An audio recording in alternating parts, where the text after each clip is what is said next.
Hello everyone, welcome to my channel English Study. Today we are going to cover the second part of class 7 chapter 1st, The Tiny Teacher. Let's begin. The queen ant has a pair of wings which she casts off before she begins to lay egg.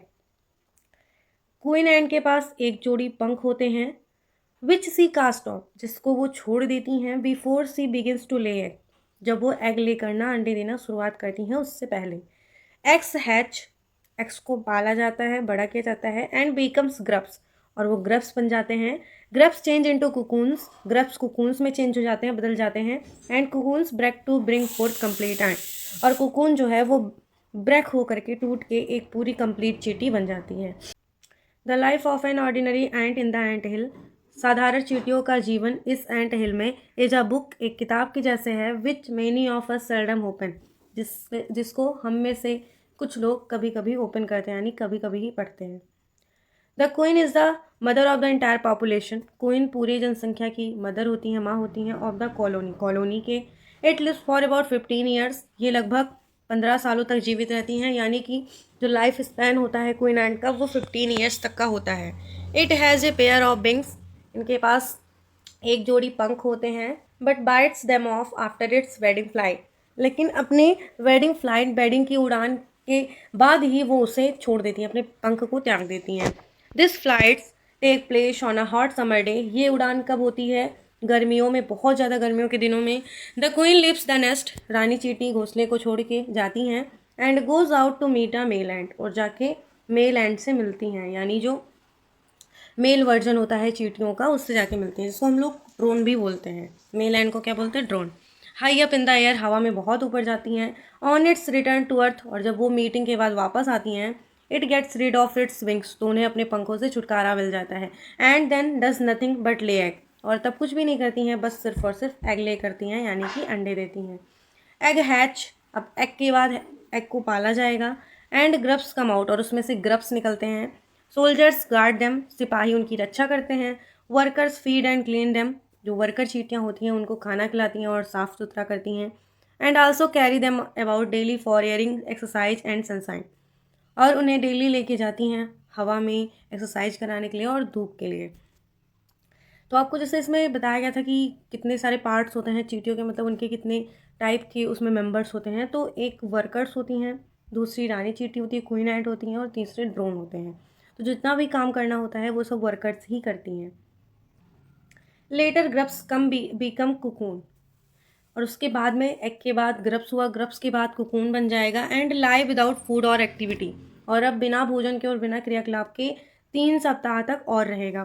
Then the कुकून्स break the कुकून्स टूट जाएंगे and perfect and appear और complete चींटी निकलेगी। तो अगर आप इसका process समझें तो सबसे पहले एग बनेगा एग के बाद ग्रप्स बनेंगे ग्रप्स के बाद कुकून्स बनेगा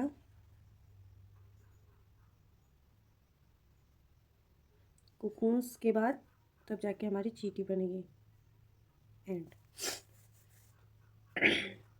एग के बाद ग्रप्स बनेगा ग्रप्स के बाद कुकून्स और कुकून्स के बाद एंड। एग के बाद जो ग्रप्स होगा वो तो नॉर्मली लेकिन ग्रप्स के बाद जब कुकून्स उसको बनाना होगा तो ग्रब वो रहेगा तो वर्कर एंड उसे कैरी करके ले जाएंगी एयरिंग के लिए सनसाइन के लिए खाना भी खिलाएंगी। उसके बाद जब वो कुकून से एंड बनेगा तो उनको कुछ भी नहीं खिलाएंगी ठीक है ना ही उनके सनसाइन ना ही जो है धूप दिखाएंगी ना ही उन्हें खाना खिलाएंगी ना ही उन्हें घुमाएंगी। कि एग से एंट बनने में कितना टाइम लगता है तो 5 और 6 वीक्स।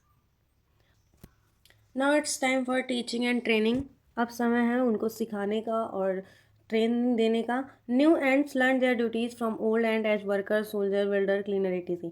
जो नई चींटी है वो अपनी ड्यूटी अपने काम को पुरानी चींटियों से सीखती हैं। कौन कौन सा काम वो कर सकती हैं वर्कर बन सकती हैं सोल्जर्स बन सकती हैं या बिल्डर्स क्लीनर्स ये सारी चीज़ें वो बन सकती हैं। क्लीनर्स मीन्स साफ सफाई करने वाले बिल्डर्स मीन्स कोई चीज़ को बनाना निर्माण करने वाले सोल्जर मीन्स सिपाही।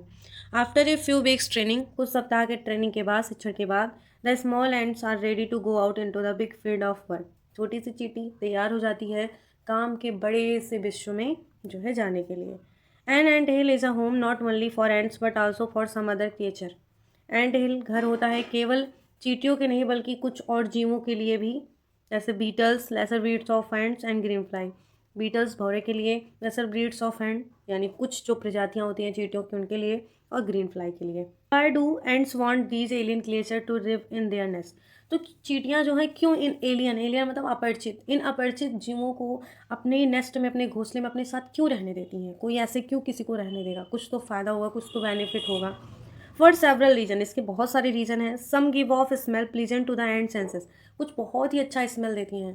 कुछ जो एनिमल्स हैं, कुछ जो क्रिएचर्स हैं जो उनके एंट हिल में रहते हैं, वो उनको बहुत ही अच्छी स्मेल देते हैं।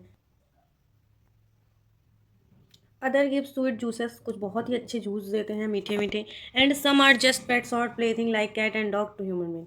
और जैसे ह्यूमंस के लिए खेलने की चीज़ें जो है डॉग और कैट होते हैं, वैसे ही उनके लिए कुछ खेलने की चीज़ें होते हैं, पालतू बना के रखती हैं चींटियाँ कुछ जीवों को।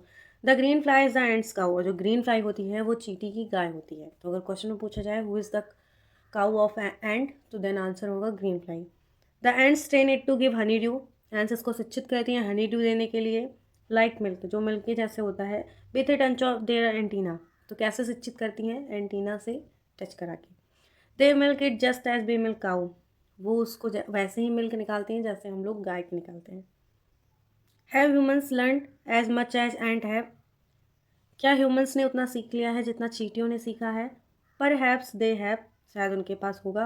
But they haven't put their learning to good use, लेकिन ह्यूमंस अपने लर्निंग को अच्छे काम के लिए नहीं लगाते। They may still learn a few things from this tiny teacher, उन्हें कुछ चीज़ें सीखनी चाहिए इस छोटे से अध्यापक से। कौन कौन सी चीज़ें हैं? हार्ड वर्क, कठिन परिश्रम करना, हमें कठिन परिश्रम करना चाहिए।